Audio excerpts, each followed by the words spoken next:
Très heureux de vous retrouver dans la première grande édition d'information de la toute nouvelle semaine sur Nouveau Télé, la télé totalement vôtre. Mesdames et messieurs, bonsoir, bienvenue, les titres. Le procès de l'ex-ministre de l'économie et des finances, Mme Boiré Félix Sissoko, est co-accusée dans l'affaire dite de l'achat de l'avion présidentiel et des équipements militaires s'ouvre demain mardi 17 septembre 2024. Dans cette affaire, il est question de plusieurs milliards de francs CFA. Les détails dans cette édition. Les autorités maliennes ont officiellement lancé le week-end la 3e édition de la Semaine nationale de la réconciliation CNAR. Outre la promotion de la paix et le vivre ensemble, la CNAR met un accent particulier sur les victimes de l'inondation dans les États de l'AES. La communauté musulmane du Mali a célébré la nuit du dimanche au lundi la naissance du prophète Mahomet. Et comme les précédentes années, les prêcheurs ont fait la promotion de la paix dans notre pays et invité les autorités publiques à la bonne gouvernance. Voilà pour le sommaire. Bienvenue à tous aux informations. C'est parti depuis ce dimanche 15 septembre 2024 pour la 3e édition de la Semaine nationale de la réconciliation CNAR.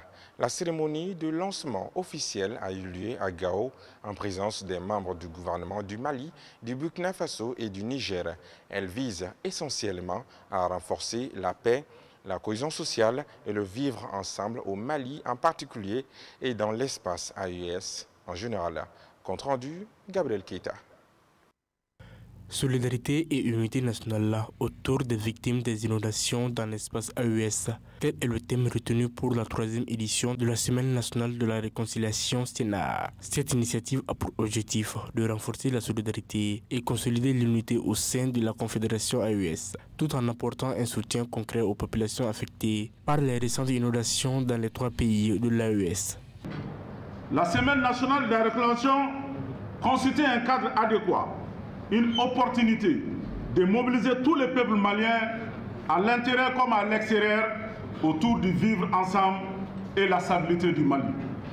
Le thème retenu pour cette 3e édition est Solidarité et union nationale autour des victimes des inondations dans l'espace AES.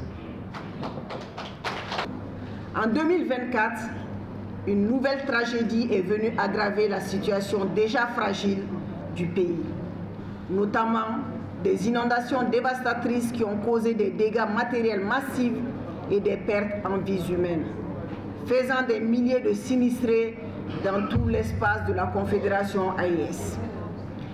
Face à cette situation d'urgence, le gouvernement du Mali, à travers le ministère de la Réconciliation, a jugé nécessaire de réorienter les activités de la Semaine nationale de la réconciliation CNAR 2024 à la solidarité et au soutien aux victimes des inondations, tout en renforçant l'unité nationale de la cohésion sociale en cette période de crise.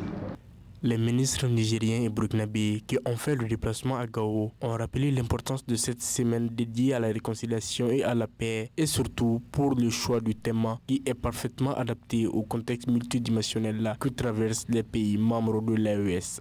Cette thématique fait naturellement de nous non pas seulement des invités, mais des parties prenantes à part entière dans l'élan de solidarité envers l'ensemble des victimes des inondations de notre espace commun.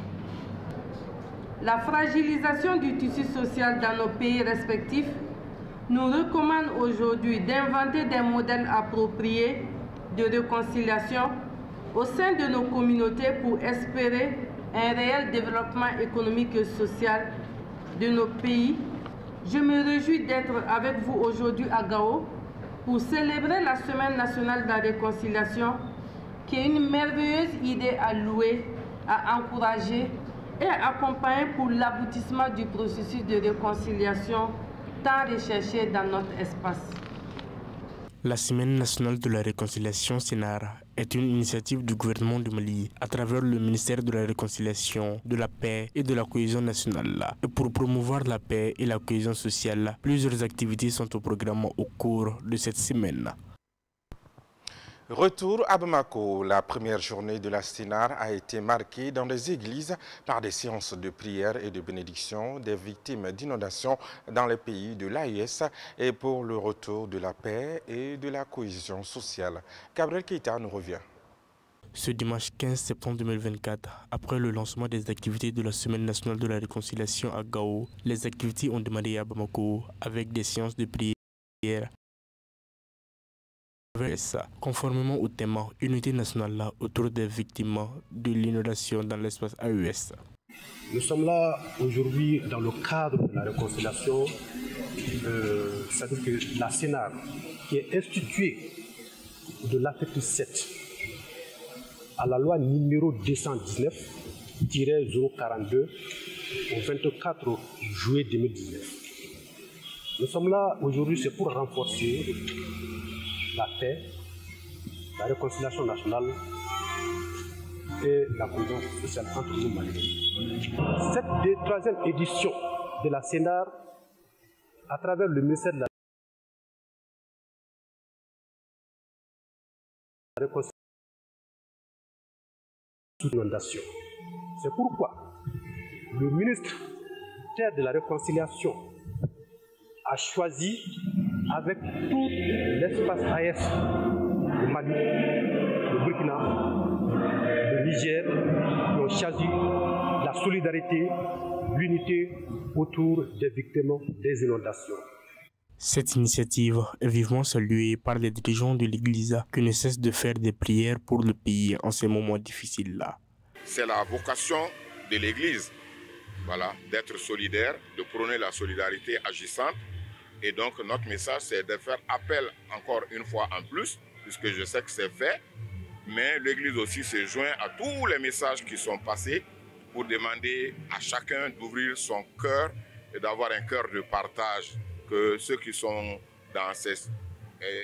atteints par ces fléaux puissent bénéficier de notre solidarité à chacun, que personne ne se sente à côté, mais que tout le monde se sente interpellé et qu'il n'y a pas de petits ou de moyens ou de grandes contributions. Toutes les contributions sont bonnes, que ce soit de l'argent, que ce soit en nature ou même dans les intentions de prière. Pour cette année, une mobilisation générale est sonnée pour la solidarité et le soutien aux victimes des inondations, sans oublier les activités de renforcement de la paix et du vivre ensemble. La première réunion des ministres des Affaires étrangères de la coopération des États du Sahel, AES, s'est tenue ce lundi 16 septembre 2024 à Bamako, au ministère des Affaires étrangères et de la coopération internationale. Cette première réunion coïncide avec la date anniversaire de la signature de la charte du Liptako Gourmand instituant l'Alliance des États du Sahel. Pour les ministres des Affaires étrangères des trois pays de l'AES, cette rencontre est une opportunité pour poursuivre la réflexion sur la coordination des actions diplomatiques en tant qu'espace confédéré pour défendre au mieux les intérêts des trois pays dans les tribunes régionales et internationales. Nous y reviendrons en détail dans nos futures éditions. Actualité dans un autre registre, l'ex-ministre de l'économie et des finances, Mme Boiré Félicie Sissoko, et co-accusés seront devant la cour d'assises spéciale pour les crimes économiques et financiers dans l'affaire dite de l'achat de l'avion présidentiel et des équipements militaires. Le procès s'ouvre demain, mardi 17 septembre 2024, soit 10 ans après les faits et malheureusement après le décès de l'un des principaux protagonistes, feu Soumeilou Boubei Maïga, ministre de la Défense à l'époque, Oumar Koïta.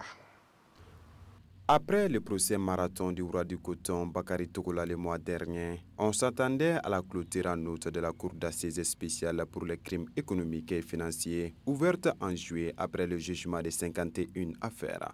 Finalement, les autorités judiciaires ont décidé de rallonger cette session spéciale avec des additifs de dossiers lourds qui tiennent les Maliens en haleine depuis des années. Parmi les dossiers additifs, on peut citer celui de l'achat de l'avion présidentiel et le contrat de surfacturation des équipements militaires qui remontent à 2014. Ces dossiers, surnommés par bon nombre de Maliens dossiers du siècle, incriminent des anciens ministres de la République comme Mme Boiré Félicie Sissoko ex-ministre de l'économie et des finances Mahamadou Kamara, ancien ministre, directeur de cabinet de Fé Ibrahim Boubacar Keïta, Fé Soumeïlou Boubei Maïga, ex-ministre de la Défense et des anciens combattants, en plus des anciens ministres de haut gradé de l'armée.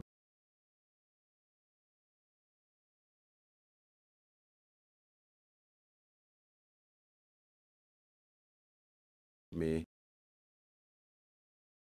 Nkouma, Soumeïla Djabi et Mamadou Lamine Djakti. Les enquêtes ont révélé des détournements massifs de fonds publics à l'encontre des surnommés.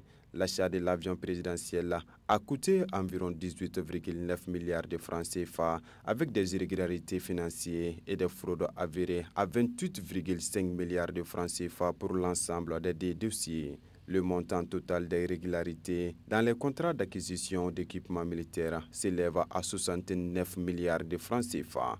Au terme de plusieurs années d'enquête, de controverses et de tergiversations, l'affaire dite de l'achat de l'avion présidentiel et des équipements militaires qui a éclaboussé le régime défunt est transmise au juge de la Cour d'appel de Bamako.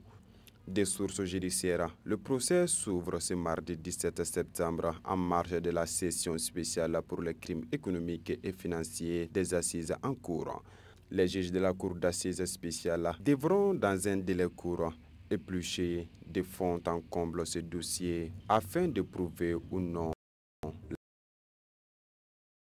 l'acquis. Même si elle n'est pas la seule inculpée dans cette affaire dite de l'achat de l'avion présidentiel et des équipements militaires, Boiré Félix Sissoko, l'ancienne ministre de l'économie et des finances, incarne désormais pour beaucoup de personnes une femme de courage et de dignité. C'est donc l'heure pour elle qui a refusé toute libération provisoire et surtout réclamé un procès retransmis. Diakité Lassina.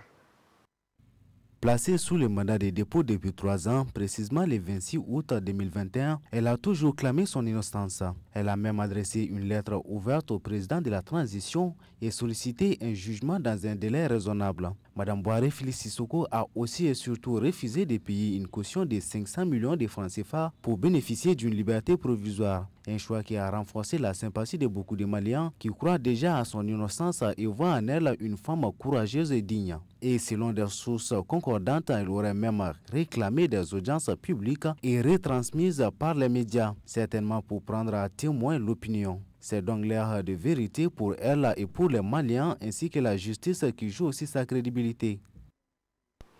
Direction Mopti, où une trentaine de femmes de 8 districts sanitaires ont suivi du 10 au 14 septembre 2024 une session de renforcement des capacités sur la notion du dispositif minimum d'urgence et la gestion de kits en service de santé de la reproduction en situation de crise.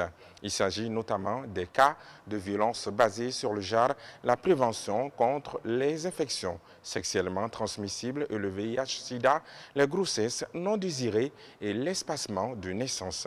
Le compte-rendu est signé Moussa Traoré, Soumeïla Aya.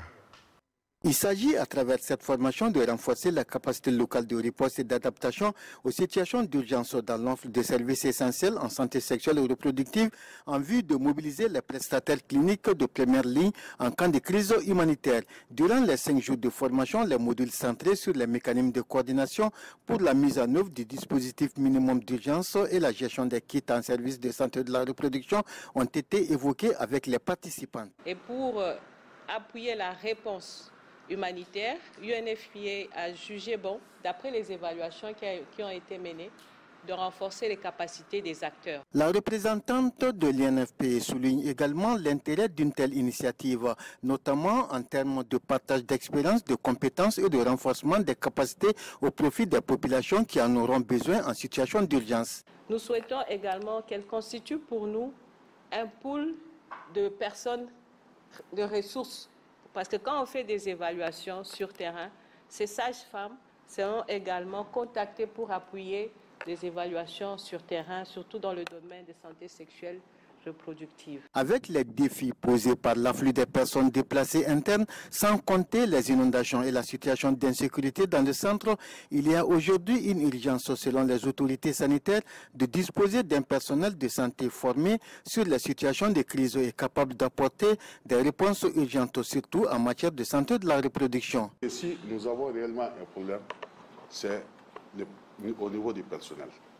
D'abord l'insuffisance du personnel et ensuite comment renforcer la capacité de ces personnels. Cette spécialiste de la santé fait partie des sages-femmes qui ont participé à l'atelier. Elle se réjouit d'avoir appris beaucoup de choses et pense que l'initiative est très importante pour les sages-femmes qui travaillent au centre du pays. Au cours de cette formation, j'ai beaucoup appris.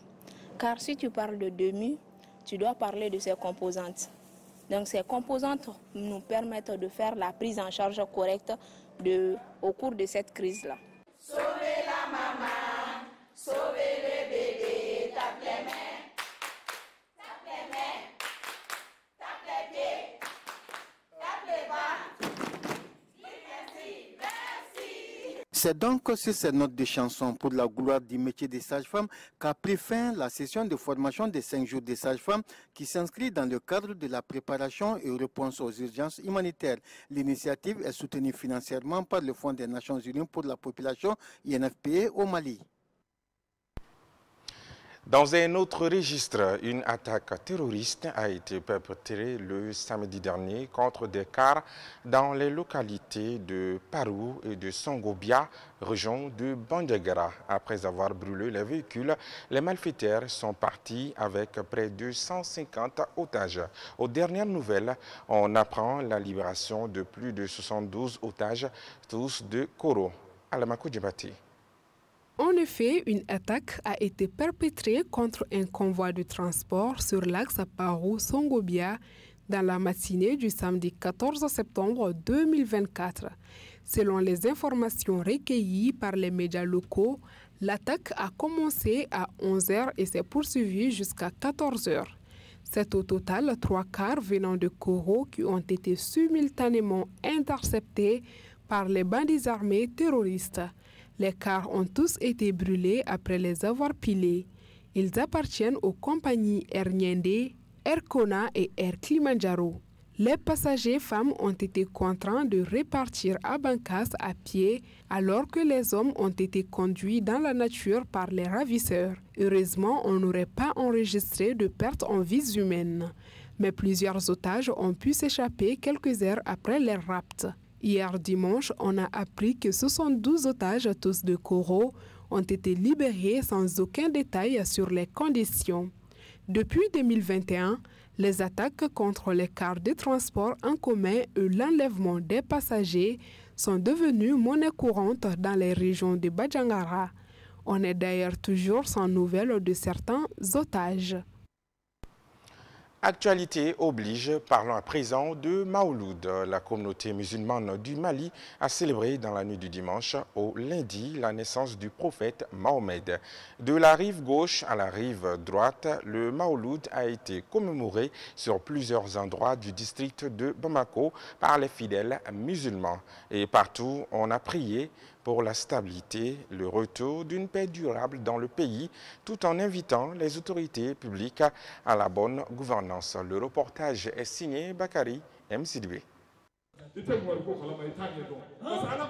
Al-Maulid al-Nabawi en arabe ou Maouloud est une fête musulmane commémorant la naissance du prophète Mohammed, paix et salut sur lui. Elle est célébrée chaque année par des fidèles musulmans le 12e jour du mois de Rabi al-Awal du calendrier musulman. L'appel à la cohésion sociale, à la solidarité et l'attente entre les Maliens ont été entre autres des grands vœux formulés dans plusieurs lieux de prêche. C'est comme si c'est célébrer Dieu dans son unicité et célébrer Dieu dans sa royauté inébranlable. Car Dieu nous le demande dans le Coran, il nous dit Inna Allah wa malaikatahu yusalluna ala nabi ya ayyuhallazina amanu sallu alayhi wa sallim taslimun. Je crois qu'ici, ça nous suffit largement pour alibi et célébrer les Maulouds. Des fidèles musulmans étaient mobilisés pour veiller en cette nuit de prêche dans les différents lieux de culte. Et partout, des bénédictions ont été faites pour le pays. Parce qu'on doit savoir qu'il y a des hommes et des femmes aussi qui sont au nord, au sud, qui se battent pour ces pays-là. Bon, ils font tout vraiment pour nous protéger, ça nous permet de faire tout ça là. Si ce n'est pas eux là, à part Dieu, là, on ne sera pas sécurisé comme ça. Donc, tout ça là, c'est grâce à Allah subhanahu wa ta'ala et son prophète sallallahu alayhi wa sallam. Et c'est grâce vraiment sincèrement au président de la transition. On lui demande d'avoir du courage toujours, de continuer sur son chemin vraiment. On le suit, on prie pour lui. On demande à Allah de nous protéger tous. Comme on le dit, c'est dans l'esprit des humains qu'on cultive la guerre, la terreur. Mais c'est également dans leur esprit que nous devrons cultiver la paix, la cohésion et la quiétude. Seul l'islam, la religion a la réponse à ces questions. Seul votre engagement, votre complicité, votre prière en donnant les bonnes informations à nos forces de défense et de sécurité, nous allons venir à bout de l'ennemi. Un jour sacré pour nous les croyants. Donc pour célébrer la naissance du prophète est un devoir pour nous les femmes parce que nous traversons une période transitoire, c'est pas facile. Il y a des gens, on se plaint, on dit que le pays est dur, ça ne va pas, mais c'est en forgeant qu'on devient forgeron. Il faut qu'on sache qu'il y a nos maris, nos enfants, nos pères qui sont au front de bataille. Et puis, il y a des enfants qui ont perdu leur père. Donc, tout ce que moi j'ai à dire, c'est de prier. Comme les autres années, des milliers de fidèles musulmans étaient mobilisés au stade du 26 mars aux côtés de Chérif Ousmane Madan Haïdara, guide des Ansar, pour sa traditionnelle célébration de Maouloud. Comme les autres lieux de prêche, des questions en lien avec la nation ont également été abordées.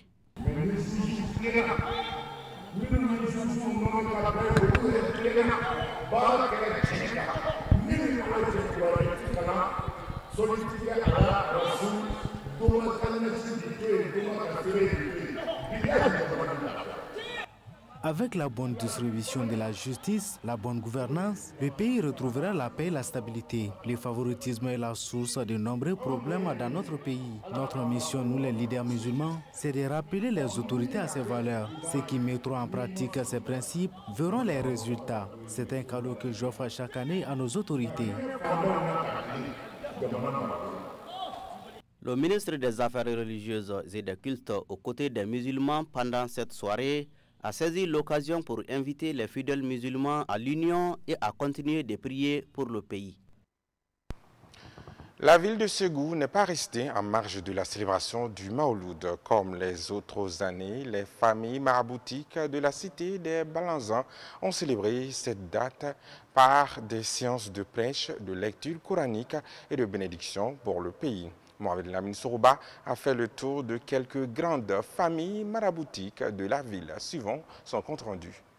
À l'instar des autres localités du pays, la ville de Ségou a commémoré le Maouloud, date de naissance du prophète Mahomet, paix et salut sur lui. De la famille Cheikh Tidjani Touré d'Afedjer à celle de Cheikh Mahi Haïdra, en passant par celle Madani Sada Touré, Cheikh Hashimso, Malamine Djire, Bassidi Cham, Cheikh Lassana Kane, Kinjo Almami, Cheikh Mounir Haïdra, Cheikh Agib Soso et l'imam Bengue Djire. Les fidèles musulmans étaient mobilisés pour célébrer cet événement. La célébration de la naissance de sallallahu alayhi wa sallam Mohammed, pour nous, c'est une reconnaissance.